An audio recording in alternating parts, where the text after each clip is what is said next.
agriculture news from agview.net. Well, the end of November's crop condition report from USDA had winter wheat condition in Kansas rated at 6% very poor, 16% poor, 45% fair, 30% good, and just 3% excellent. Nationally, the numbers 46% good to excellent, 36% fair, 18% poor to very poor. The next national report will begin with the new crop growing season on April 5th of 2021.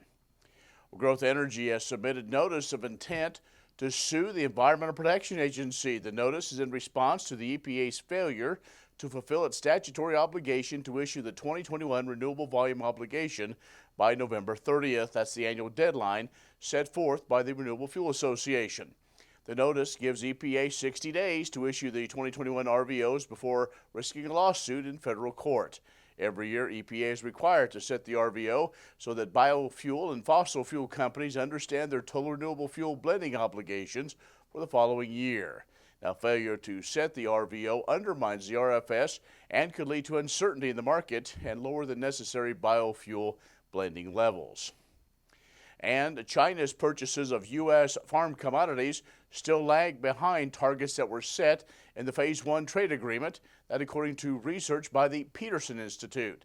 Through October, China's year-to-date total imports of covered products from the U.S. were at $75.5 billion, compared with a prorated year-to-date target of $137.3 billion.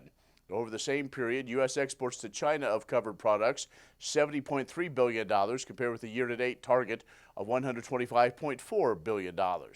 And though through the first 10 months of 2020, China's purchases of all covered products were thus about 56% for U.S. exports or 55% of Chinese imports for their year-to-date targets. Find more on these stories and other ag news at agview.net. Stay with us.